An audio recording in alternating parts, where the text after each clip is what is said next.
Let me ask you something straight up.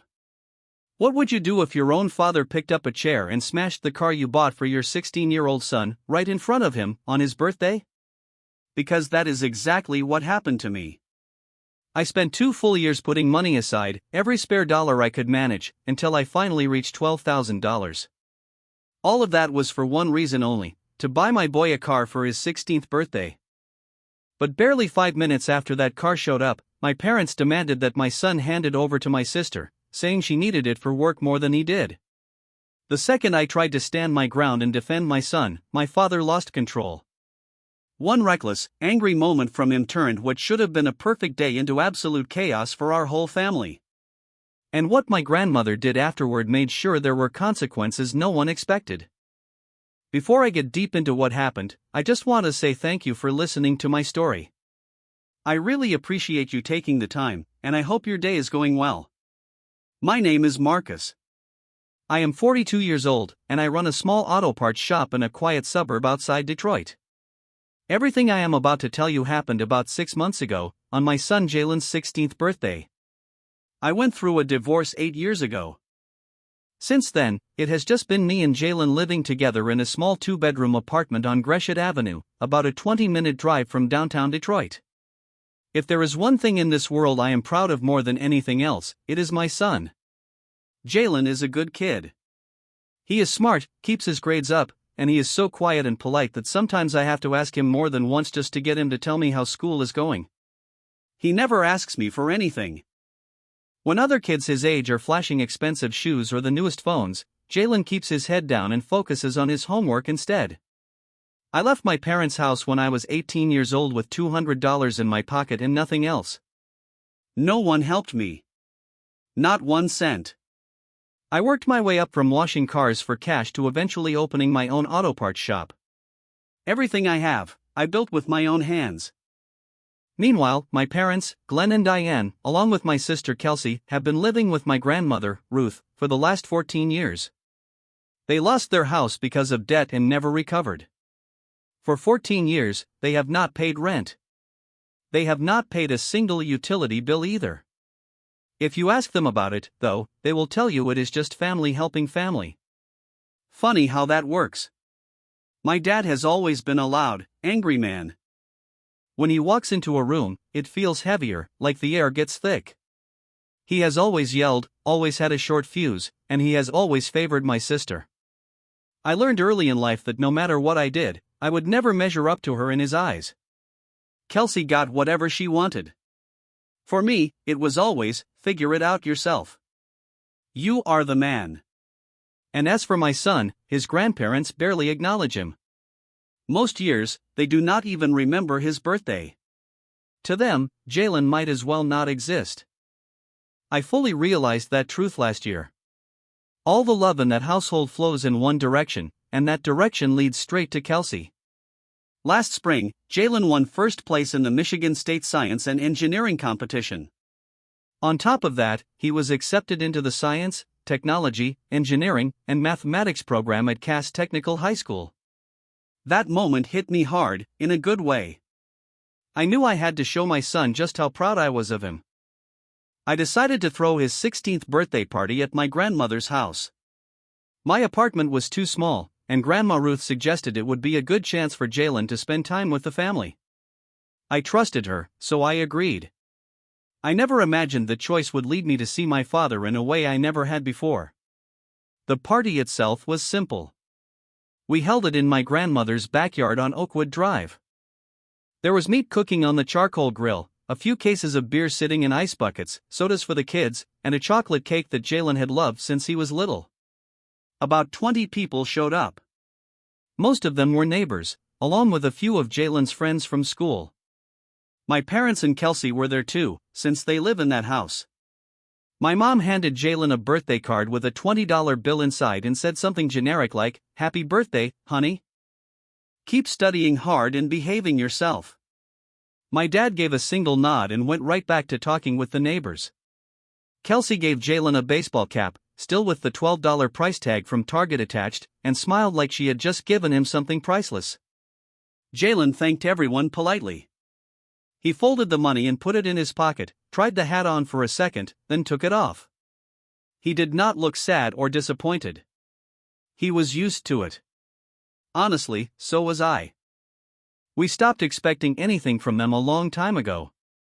During the party, I stayed near the drink table, pretending to organize cans and bottles. In reality, I never stopped watching my son. Jalen sat off to the side with his two closest friends, laughing quietly about something. His smile was not loud or flashy. It was the kind of smile a kid has when he has learned not to expect much from anyone. Grandma Ruth walked past me, rested a hand lightly on my shoulder, and whispered, "Is it time?" I checked my watch. 4:15. I nodded and pulled out my phone to text the delivery driver. About 10 minutes later, the sound of a loud engine rolled down the street. Everyone in the yard stopped what they were doing and turned to look. A tow truck slowly pulled into the driveway, carrying something large and completely covered with a black tarp. Jalen stood up, looking confused, and glanced over at me. I smiled and walked toward the truck. My heart was pounding so hard I could hear it in my ears. 2 years of saving had led to this moment. I climbed up, grabbed the edge of the tarp, took a deep breath, and pulled it off in one strong motion. There it was. A cherry red 2015 Ford Mustang, shining under the afternoon sun. The paint reflected the sky like a mirror, looking almost unreal. I turned to my son, my voice shaking, and said, "Happy birthday, Jalen." He stood there frozen. His eyes moved from the car to me, then back to the car. The tow truck driver lowered it to the ground and parked it near the old oak tree in the yard. Seconds felt like hours. Then Jalen ran straight toward me and wrapped his arms around me. I felt his shoulders shaking as he hugged me tight. His voice broke when he asked, "Dad, is this real?" I hugged him back and patted his back. "You earned this," I told him. The yard erupted in applause. Grandma Ruth stood on the porch wiping tears from her eyes. A few neighbors whistled and clapped. Jalen let go of me and walked toward the car slowly, like he was afraid it might disappear. He ran his hand gently over the red paint, barely touching it. I was crying, and so was he. In that moment, I truly believed it was the happiest day of my life. I had no idea that 5 minutes later, that happiness would be destroyed. The applause had not even faded when my mom stepped forward with her hands on her hips. She looked at the car, then at me, like I had done something unforgivable. Her voice was sharp and bitter when she spoke. "Marcus, you have enough money to buy your kid a car, but you cannot think about your sister?" I froze. Not because I was shocked, but because I could not believe she chose that moment. Right there, in front of Jalen and all our guests. My son was still standing next to the car. I watched the smile slowly drain from his face. Before I could answer, my dad moved beside my mom, backing her up like he always did. He looked at the Mustang, then at me, shaking his head with that same look of contempt I had seen my entire life. "You know your mother is right," he said. "Jalen is only 16. What does he know about driving? Kelsey is 24. She takes the bus to work every day. She needs this car more." I felt my face burn, but I forced myself to stay calm. I looked straight at him and spoke slowly. "I earned this money. I bought this car for my son. It has nothing to do with Kelsey." My mom immediately raised her voice. "You only ever think about that boy. Kelsey worked 4 years to get her degree and now she barely gets by. She takes the bus like she is nothing. You are her brother. You should help her." I almost laughed.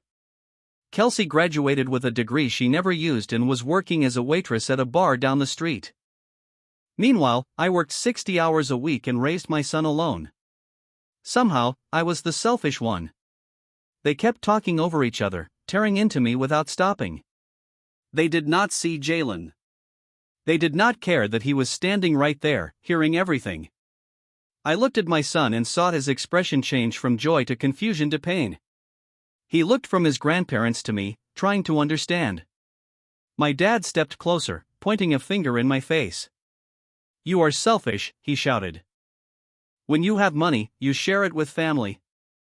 Who do you think you are? That was it. I snapped back, my voice cold. Share? You and Mom have lived off Grandma for 14 years without paying anything. Kelsey is 24 and still lets Grandma cover the bills. And you are calling me selfish? My dad's face turned red. Before he could respond, Jalen spoke up from behind me. His voice was shaky but respectful. Grandpa, Grandma, today is my birthday. My mom turned and stared at him with ice in her eyes. Be quiet, she snapped. Adults are talking. Jalen flinched like he had been slapped. He looked down, shoulders slumped, stepping back like he wanted to vanish. People around us began whispering. Someone said, "Oh my God." A neighbor quietly suggested leaving. The tension was unbearable. Grandma Ruth sat silently on the porch, watching everything with a look I could not quite read. I thought it would end there. I was wrong. Kelsey finally spoke.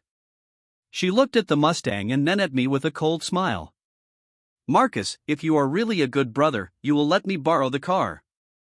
Just borrow it. Then she walked straight to the car. That was when I realized my mistake. I had left the keys in the ignition.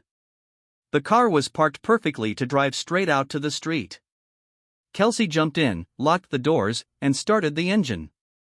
My heart sank. I ran to the window, pounding on it. Open the door. That is my son's car. She smiled through the glass. You have $12,000. Buy another one. I need this. The engine roared. My mom cheered her on. I stood frozen, then moved without thinking. I stepped in front of the car. The horn blared. Jalen yelled my name. The car rolled forward slightly. Neighbors shouted. Jalen ran to me and stood at my side, shaking but firm. I am with you, Dad, he said. I held his hand tightly. And that was when everything truly went out of control. You have no right to step in, my father shouted. Jalen did not turn around. He stood tall, his eyes locked straight on Aunt Kelsey through the car window. That was the first time in my son's life I had ever seen him refuse to lower his head for this family. Everything around us had turned into chaos. Some neighbors pulled out their phones and started recording. Others yelled for someone to call the police.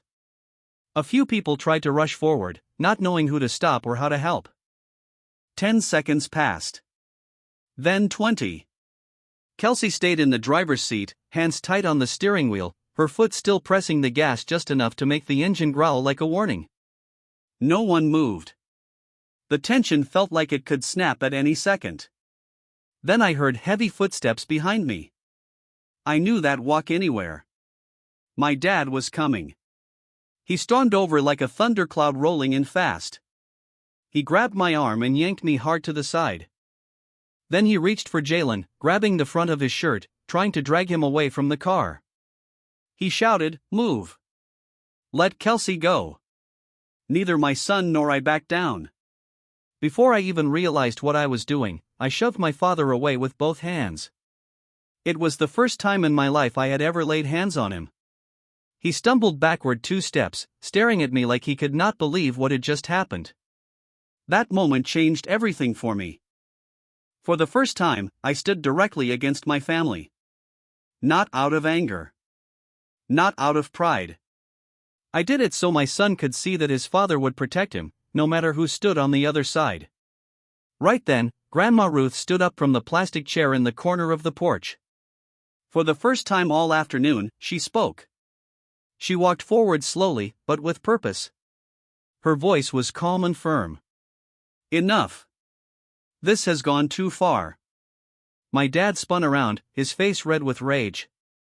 You're old, he shouted. Sit down. This is our business. Grandma stopped walking. She said nothing. She just stood there, staring at her son with a cold, unreadable look, like she was looking at someone she did not recognize.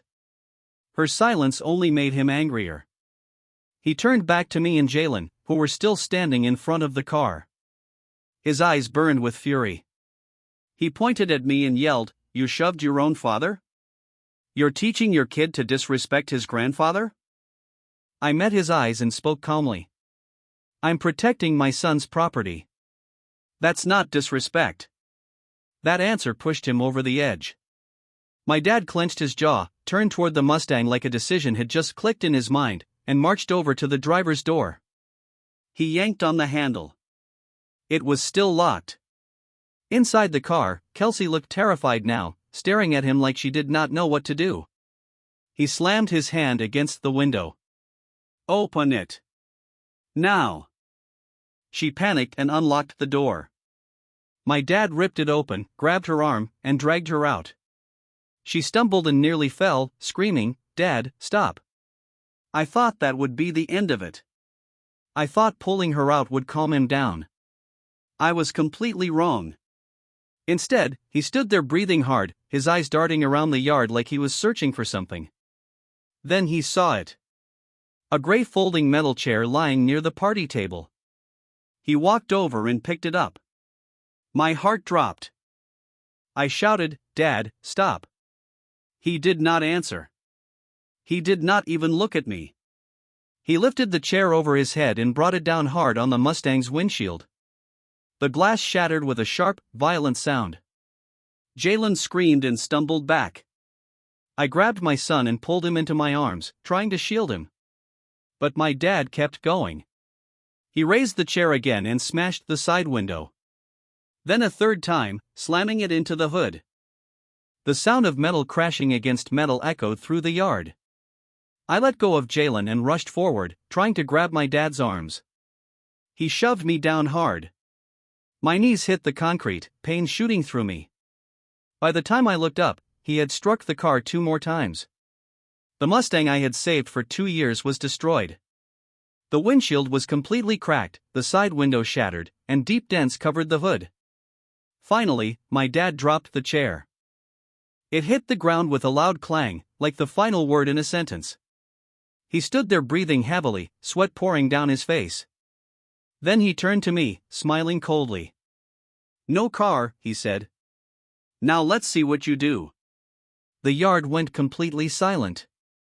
Everyone stood frozen. Mouths open. No one could believe what they had just seen. I looked at Jalen. He stared at the ruined car, then at his grandfather, then down at the ground.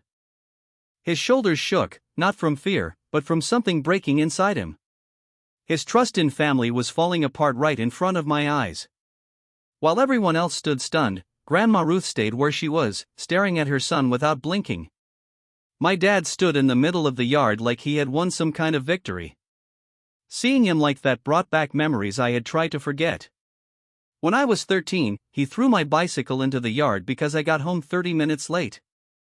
I had worked all summer cutting grass to buy that bike. He did not care. When I was 17, he smashed the first flip phone I ever bought with my own money because Kelsey cried and demanded one too. And now, decades later, he stood there with that same look. My father always believed he ruled the family. In his mind, being the man meant he could destroy anything he wanted. But this time, he was wrong. Police sirens sounded in the distance and grew louder. The noise cut through the tension like a blade. That was when Grandma Ruth finally spoke again. "I've been waiting," she said calmly. My dad turned toward her, his face going pale. He saw the phone in her hand and then the flashing red and blue lights coming down the street. While Jalen and I stood in front of the car, she had quietly called the police. Her silence had not been weakness. She was letting the law handle it. My dad rushed toward her, yelling, "What did you do?" She looked him straight in the eye. "You told me to sit down and be quiet. So now you watch." The police car stopped at the gate. 2 officers stepped out and scanned the yard. My dad immediately walked toward them, switching to that fake friendly tone I knew too well. "There's a misunderstanding," he said. "Nothing serious." One officer looked at the destroyed Mustang. "Who called?" Grandma stepped forward. "I did. He smashed that car with a chair." My dad laughed and waved it off. My son and grandson blocked the car. I was settling a family issue. I stepped forward and handed the officer the registration. The car belongs to my son, Jalen Webb. It was his birthday gift. The officer's expression changed instantly. My dad started to panic. Family business, my dad argued. The officer shook his head. Destroying property is illegal, especially when it belongs to a minor. My mom begged. Grandma calmly stated, he hit it 5 times. I counted. My dad begged Grandma to lie. She refused. The handcuffs came out. Glenn Webb was arrested. That sound of metal clicking shut will stay with me forever. My dad was taken away. My mom cried. Kelsey stood frozen. Grandma told us to go home. That night, Jalen said nothing. And I knew the silence hurt worse than any broken glass.